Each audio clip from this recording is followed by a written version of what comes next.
कपड़े से हमला किया था। इसी बीच एक दलित समाज के व्यक्ति की ऑन द स्पॉट डेथ हो गई। महिलाएं हैं।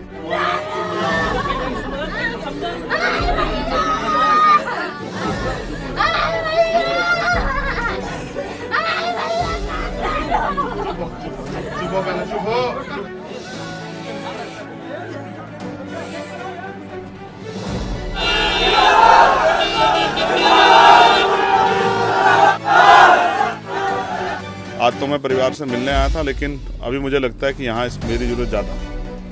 तो अब हम इस पे एक बड़ा आंदोलन कॉल करेंगे। ऐसे नहीं चलेगा। मदद करोगे नहीं करोगे?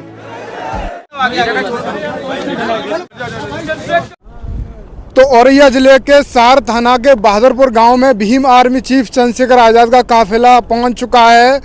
कुछ दबंग लोगों ने दलित समाज के व्यक्तियों पर फावड़े से हमला किया था। इसी बीच एक दलित समाज के व्यक्ति की ऑन द स्पॉट डेथ हो गई। और इसी संदर्भ में भीम आर्मी के चीफ चंद्रशेखर आजाद बहादुरपुर गांव में पहुंच रहे हैं। और आप देख सकते हैं कड़ी सुरक्षा के बीच चंद्रशेखर आजाद पहुंच रहे हैं। और उस पीड़ित परिवार से क्या वादा करेंगे ये देखने को होगा।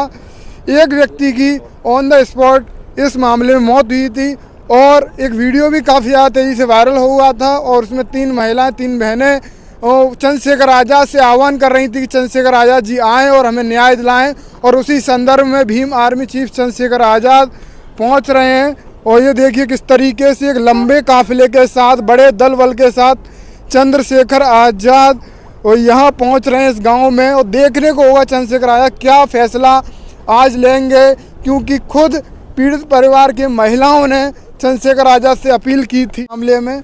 और चंद्रशेखर आजाद को कड़ी सुरक्षा के साथ बहादुरपुर गांव में पहुंचाया जा रहा है।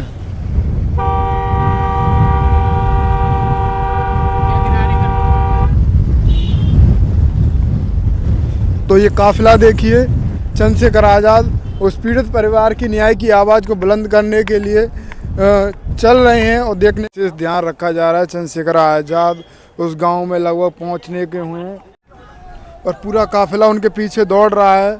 और तमाम समर्थकों की गाड़ियां वहां पर बाहर रोक ली गई हैं और तमाम समर्थक उनके साथ उस पीड़ित परिवार को न्याय दिलाने के लिए कंधे से कंधा मिलाकर, कदम से कदम मिलाकर चल रहे हैं।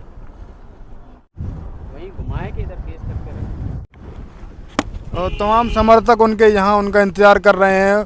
और कौन सा कर रहे हैं?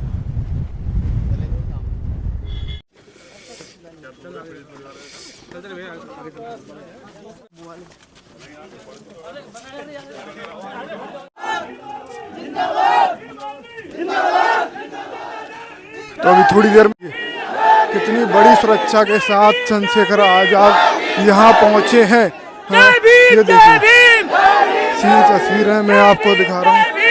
और बड़ी सुरक्षा का विशेष ध्यान यहाँ पे रखा जा रहा है।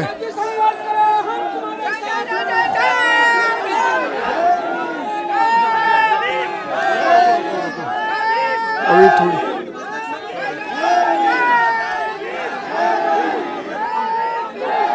एक न्याय की उम्मीद में पूरा परिवार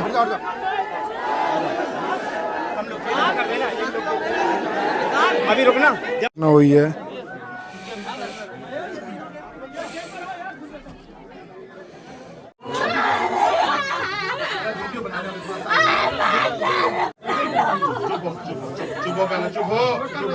चुप हो जाओ, बात सुनो, शांत रहो, शांत रहो।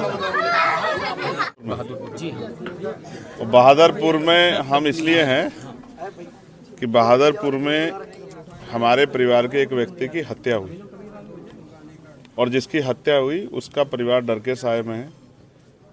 ये मेरे साथ गौरव हैं, ये बहुत छोटे हैं। कितने साल के हो? 12 साल के। मैंने इनका एक वीडियो देखा और इनकी मम्मी का, जिसमें ये डरे डरे और इन्होंने मुझसे अपील की थी कि आप भैया आओ मदद कराने। मेरी इनसे बात भी हुई। मैं ये समझता हूँ कि मैंने जब इस परिवार को सुना है तो वो इस डर में है कि हो सकता है उनके साथ कभी भी कोई घटना घट जाए, क्योंकि उनके पहले के अनुभव बहुत अच्छे नहीं हैं। और उन्होंने जो बताया 2012 में उनके फादर के साथ जिनकी हत्या हुई, उनके फादर के साथ और उनकी मदर के साथ जो संदिग्ध घटनाएं घटी, जिनका उनको शक है और उनको न्याय भी उस तरह से शायद नहीं मिला जिसकी उनको उम्मीद थी।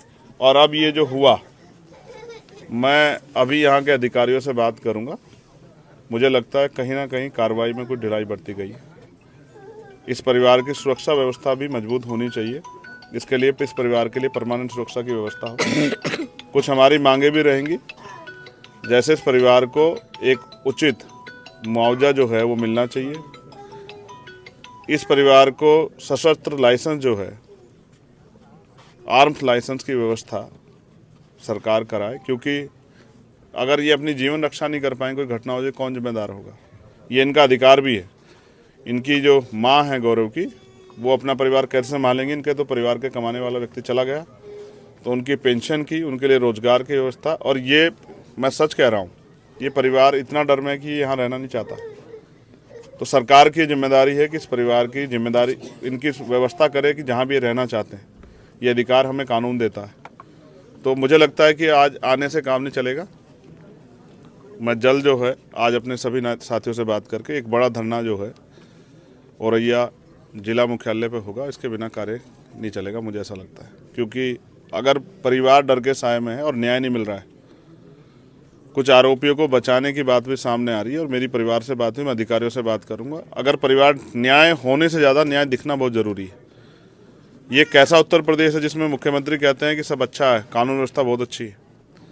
उसी उत्तर प्रदेश में यहीं 200 किलोमीटर लखनऊ से, और आज एक परिवार डर के साए में। मुख्यमंत्री जी बहुत बड़े बड़े भाषण देते हैं। मुख्यमंत्री जी का झूठा खोखले वादे की सच यही है।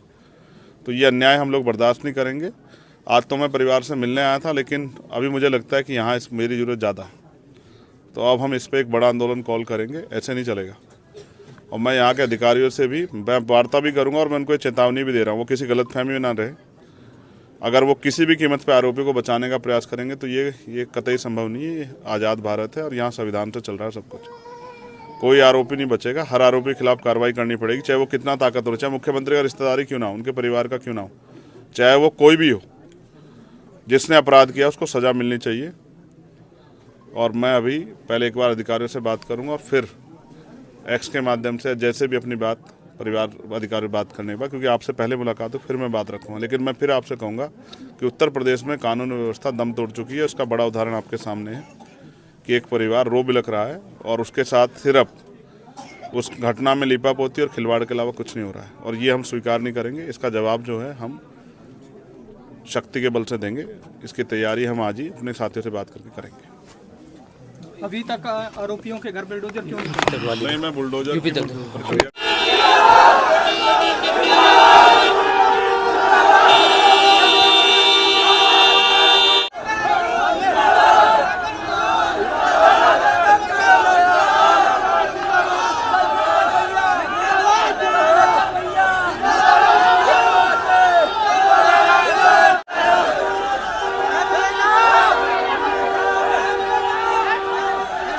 साइड में करते हैं, साइड में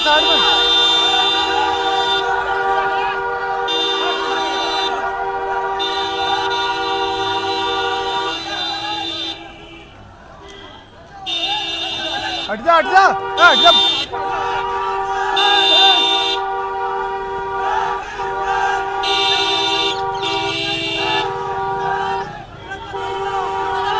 तो ये देखिए पीछे उनके समर्थकों का काफिला इस तरीके से दिखाई दे रहा है। और ये देखिए किस तरीके से दौड़ लगाते हुए उनके समर्थक दिखाई दे रहे हैं।